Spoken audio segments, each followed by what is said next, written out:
Jadi kita ini memang tidak terlindungi oleh HAM itu. Semua tindak tanduk kita seperti itu. Mungkin kita semua juga melakukan pelanggaran HAM. Perlu diberi kesadaran. Ya, mungkin itu pesan saya.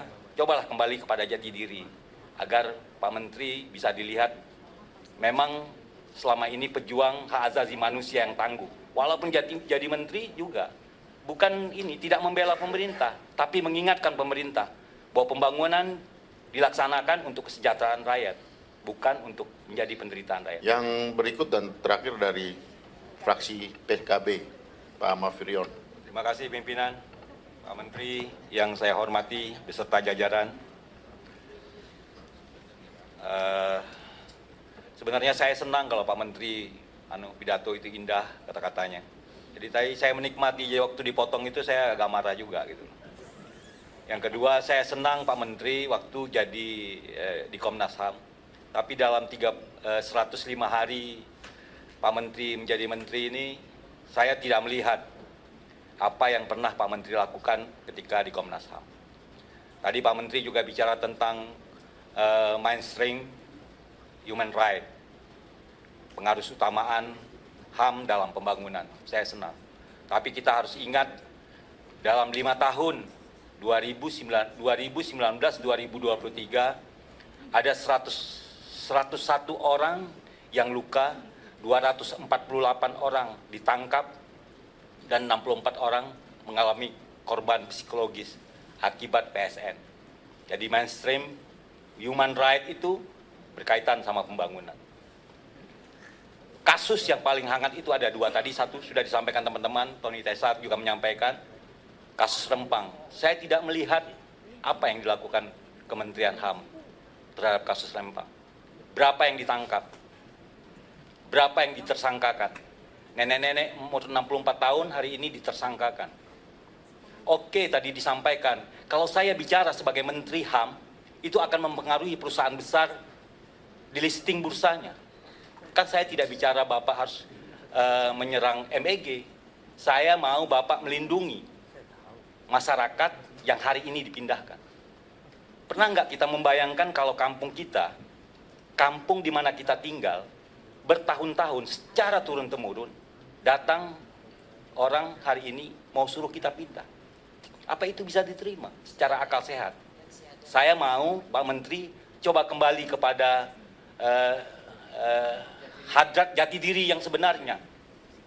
Sekarang saya lihat tadi Pak Menteri menjelaskan ada yang 7, 8, 9. Tapi kalau itu hanya omong, bagaimana? Hari ini pelanggaran HAM itu dibiayai sama APBN. Iya kan? 36 kasus polisi di belakangnya. 30 kasus pemerintah daerah. 48 kasus TNI. Semua harus. Rempang dipindahkan, bangun rumahnya APBN. Yang datang di situ aparat pemerintah. Jadi coba kita tidak suruh Pak Menteri bahwa akan ada perusahaan besar menjadi bangkrut, tidak. Kita tidak suruh itu. Kita senang perusahaan besar itu ada. Tapi kalau memindahkan orang satu pulau yang luasnya 17.000 lalu orang semua disuruh pindah, itu pembangunan apa namanya itu? PSN apa namanya? Saya minta Pak Menteri punya ini. Beberapa kali saya menyampaikan pesan kepada Pak Wamen. Cobalah, mungkin lihat saja mereka senang. Coba pergi ke sana. Pergilah ke sana lihat.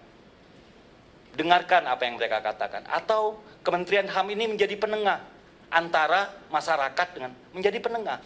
Bukan membela, tidak membela pemerintah, menjadi penengah supaya ada solusinya. Sehingga apa yang Pak Menteri inginkan, apa yang diinginkan di dalam RPJM, bahwa indeks hak asasi manusia itu dari 275 menjadi 285 dalam 5 tahun itu bisa tercapai. Indeks kita turun semua sekarang, semuanya turun. Indeks apa yang bagus? Nggak ada, turun 1%, turun berapa persen, turun semua. Indeksnya turun semua. Indeks pendidikan, kesehatan, mau indeks apa aja. Jadi kita ini memang tidak terlindungi oleh HAM itu. Semua tindak tanduk kita seperti itu. Mungkin kita semua juga melakukan pelanggaran HAM. Perlu diberi kesadaran. Ya, mungkin itu pesan saya. Cobalah kembali kepada jati diri agar Pak Menteri bisa dilihat memang selama ini pejuang hak asasi manusia yang tangguh. Walaupun jadi menteri juga bukan tidak membela pemerintah, tapi mengingatkan pemerintah bahwa pembangunan dilaksanakan untuk kesejahteraan rakyat, bukan untuk menjadi penderitaan rakyat. Terima kasih. Billahi taufiq wal hidayah. Assalamualaikum warahmatullahi wabarakatuh. Tambahan terakhir pimpinan. Saya nambah sedikit dari PKB, Bapak. PKB nambah sedikit saja. Silakan. Makasih. Assalamualaikum warahmatullahi wabarakatuh. Suara ibu. Bapak Menteri dan pimpinan komisi serta rekan-rekan yang saya hormati, saya hanya ingin mendapatkan sedikit saja. Kemarin lusa tanggal 3 kita rapat dengan Komnas Perempuan, di mana permasalahan-permasalahan pelanggaran HAM di perempuan itu sangat banyak sekali dan banyak yang tidak terselesaikan. Nah, ini kami hanya berharap, karena saya seorang perempuan, tentu kita sangat peduli kepada keadaan perempuan. Saya berharap bagaimana Pak Menteri juga bisa ikut menyelesaikan permasalahan-permasalahan yang terjadi di Komnas Perempuan, agar supaya tidak makin meningkat, tetapi ada penyelesaian-penyelesaian yang signifikan. Saya kira hanya itu saja, sehingga koordinasi yang dilakukan dengan berbagai instansi itu bisa terlaksana dengan baik. Sebagaimana tadi saya lihat apa yang dijabarkan oleh Pak Menteri begitu banyak, begitu sangat baik sekali, tetapi sentuhan terhadap perempuan ini yang ingin kami tekankan. Terima kasih. Assalamualaikum warahmatullahi wabarakatuh. Izin pimpinan, tadi saya pikir satu partai satu, jadi ketika PDIP berbicara, Pak, jadi dari PDIP tambah satu juga. Setelah itu. Terima kasih. Terima kasih pimpinan dan anggota Komisi 13 yang saya hormati, Kakak Natalis Menteri Hukum beserta seluruh jajaran yang saya hormati. Pertama, saya berikan apresiasi untuk paparan program yang sudah disampaikan. Yang kedua, saya pikir saran saya kepada Pak Menteri untuk perlu ada strategi dan terobosan cepat yang bisa mendorong perhatian serius dari Bapak Presiden agar dukungan anggaran bisa maksimal untuk Kementerian HAM. Yang ketiga, saya pikir sesuai dengan amanat Perpres, kementerian ini kan fungsinya mengkoordinasikan berbagai macam persoalan-persoalan HAM yang harus diselesaikan dan difasilitasi oleh pemerintah.